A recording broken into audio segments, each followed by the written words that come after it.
Bu Guru, Assalamualaikum warahmatullahi wabarakatuh. Kembali lagi dengan saya di channel ini.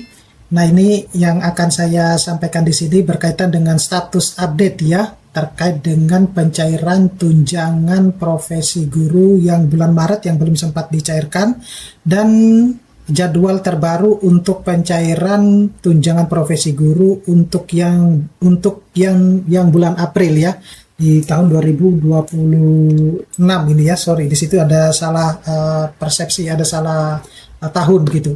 Jadi ini tahun 2026 Bapak Ibu guru ya, bukan tahun 2024. Jadi seperti kita ketahui bahwa masih banyak guru-guru yang belum menerima TPG bulan Maret ya, meskipun kemarin ya sudah ada yang menerima, tapi masih banyak yang belum menerima. Dan yang terpenting itu adalah jadwal terbaru untuk TPG di bulan April 2026 ini.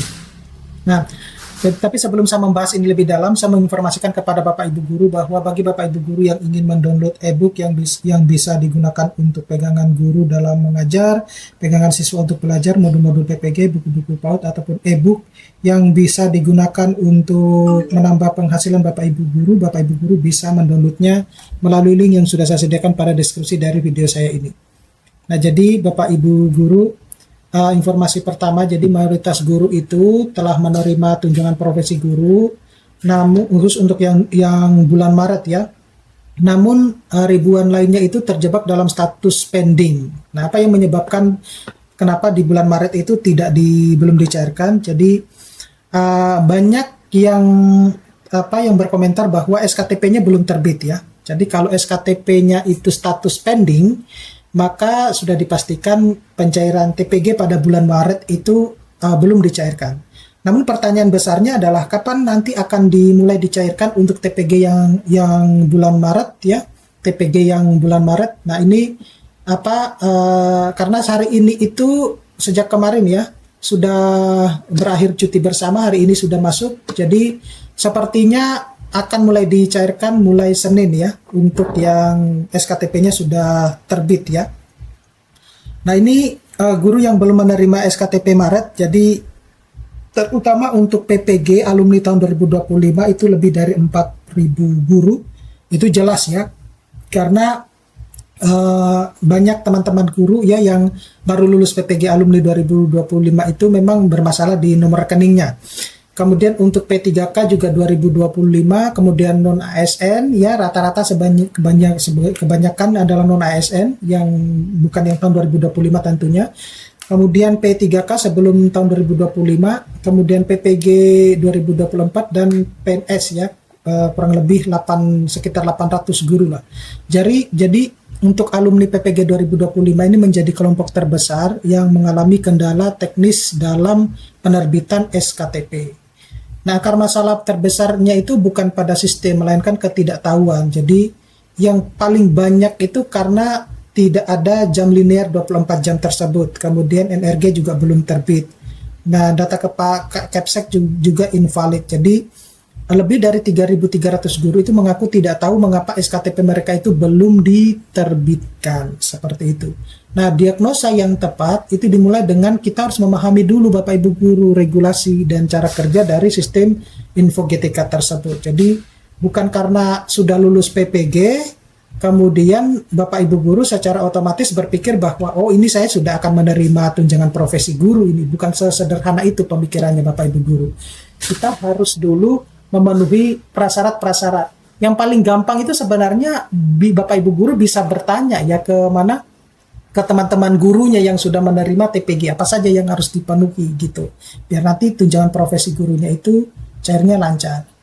Nah, untuk sertifikat pendidik itu hanya tiket masuk ya Bapak Ibu guru, bukan jaminan kemudian pencairan. Artinya kalau SKTP sudah terbit itu bukan berarti juga tunjangan profesi gurunya akan dicairkan gitu. Nah, kenapa demikian? Karena banyak fakta ya, teman-teman guru yang SKTP-nya terbit di bulan Januari, Februari, tapi mereka tidak menerima TPG gitu. Nah, jadi pastikan Bapak Ibu guru untuk bisa mengecek ulang data di Dapodiknya ya, jangan sampai terjadi kesalahan atau keliruan ya dalam mengupdate-nya. Nah, banyak yang mengasumsi bahwa status sertifikasi itu sudah menjamin akan terjadinya pencairan. Faktanya sertifikat pendidik itu hanya satu dari banyak syarat yang diperbolehkan untuk pencairan TPG. Nah, ini 8 pilar validasi TPG berdasarkan Permendikbud nomor 4 tahun 2025. Jadi pertama harus memiliki sertifikat pendidik ya.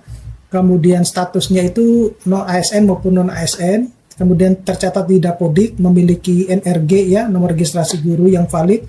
Kemudian antar sertifikat dan jam mengajarnya itu linearitas atau sama. Kemudian rasio rombelnya harus masuk akal. Beban kerja harus 24 jam minimal dan status kepegawaian. Jadi bukan pegawai tetap di instansi yang lain ya. Ini baru SKTP-nya itu diterbitkan. Nah, ini formula beban kerja 24 jam tatap muka. Jadi jam tatap muka ditambah dengan tugas tambahan itu sama dengan 24 jam tatap muka. Nah, tugas tambahan itu seperti apa? Seperti misalnya wakil kepala sekolah, kepala laboratorium, kepala perpustakaan, wali kelas, maupun koordinator P5 tersebut. Nah, sistem note-nya, jika total kurang dari 24 jam tatap muka jam pelajaran tersebut, maka sistem InfoGTK secara otomatis akan menahan penerbitan SKTP. Jadi, ini yang harus Bapak Ibu, syarat mutlaknya itu 24 jam harus terpenuhi. Nah, studi kasus InfoGTK, mengapa jumlah siswa ini terbaca 0 ya di rombel. Jadi, satu siswa itu dipakai beberapa rombel ya, rombongan pelajaran gitu ya. Nah, ini yang mengakibatkan error, benturan data Dapodik. Jadi, siswa itu terhitung di satu rombel saja, atau rombel lainnya terbaca 0 siswa. Nah, aturan sistem, satu siswa itu hanya boleh terdaftar di satu rombel untuk mata pelajaran pilihan yang sama. Jadi pastikan Bapak Ibu guru memahami hal tersebut ya.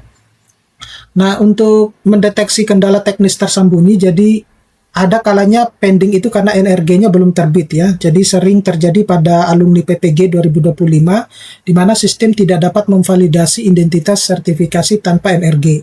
Kemudian kalau error itu data kepala sekolah invalid ya. Jadi status SKTP guru dapat terhambat jika sinkronisasi data kepala sekolah di Dapodik itu belum valid. Ada juga ketidakcocokan NIK atau NIP ya. Jadi data NIK di Capil atau NIP di BKN itu tidak sinkron dengan database Kemendikbud. Nah, validasi bukan hanya soal data Anda, tetapi juga integritas data sekolah secara keseluruhan. Kemudian matriks pemecahan masalah, ya, jadi gejala, kemudian penyebab utama dan aksi solusinya. Jadi gejalanya itu adalah jam mengajar tidak diakui, maka penyebab utamanya itu sertifikat tidak linear dengan mata pelajaran di Dapodik. Aksi yang perlu harus dilakukan itu sesuaikan pembagian jam mengajar dengan kode linearitas serdiknya. Kemudian kalau rombel terbaca 0 siswa, maka itu menyebabkan siswa ganda di mata pelajaran pilihan yang sama ya penyebab utamanya. Yang harus dilakukan itu adalah operator Dapodik itu harus menghapus duplikasi siswa di rombel terkait. Kemudian kalau SKTP status merah atau pending, penyebab utamanya itu karena data capsek invalid ya, atau bebannya kurang dari 24 jam tatap muka atau jam pelajaran. Yang perlu harus dilakukan itu adalah cek InfoGTK detail, lengkapi tugas tambahan ya, baik itu wali kelas ataupun P5 itu. Nah, kalau data kosong alumni 2025 ya, PPG 2025, mungkin NRG-nya itu penyebab utamanya itu NRG belum digenerate oleh pusat. Nah, hal yang harus dilakukan itu pantau secara berkala InfoGTK-nya, proses berjalan bertahap di pusat.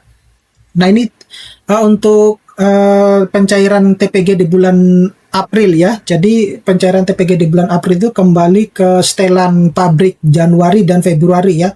Kenapa demikian? Karena kalau di bulan Maret itu kemarin banyak liburnya. Jadi kalau untuk yang TPG April ini validasinya itu maksimal tanggal 15, penerbitan SKTP maksimal tanggal 20, sehingga pencairannya itu tanggal 21 hingga 30 April. Itu pencairannya untuk TPG April. Kemudian ini adalah data kritis ya, kritis untuk TPG bulan April, yaitu tanggal 15 April itu adalah proses validasi ya, perubahan data sinkronisasi operator, perbaikan rombel ya. Jadi Bapak Ibu guru harus memastikan bahwa tanggal 15 April itu adalah batas terakhir Bapak Ibu guru mengupdate datanya di Dapodik. Untuk penerbitan SKTP itu biasanya 15 sampai 19 April, sedangkan 20 itu adalah pengiriman data ke Kemenkeu ya, gitu. Jadi itu adalah sebenarnya pola-pola yang terjadi pada bulan Januari, Februari ya gitu. Nah, pencairannya untuk data TPG 2002, TPG April 2026 itu diperkirakan mulai tanggal 20 ya hingga 30 April gitu. Jadi kalau yang apa ASN tentunya melalui Kementerian Keuangan, sedangkan yang non ASN Puslabdi Kemendikbud ya. Jadi estimasinya itu 21 April sampai 30 April. Estimasi pencairan langsung ke rekening Bapak Ibu guru. Nah, apa yang harus Bapak Ibu guru lakukan? Jadi, cek info GTK secara mandiri, diagnosis bersama operator, kemudian kunci sinkronisasi sebelum 15 April. Oke, saya kira cukup sekian Bapak Ibu guru. Mudah-mudahan ini bisa bermanfaat. Nanti tekan ketemu pada video-video selanjutnya. Saya Iri, Assalamualaikum warahmatullahi wabarakatuh.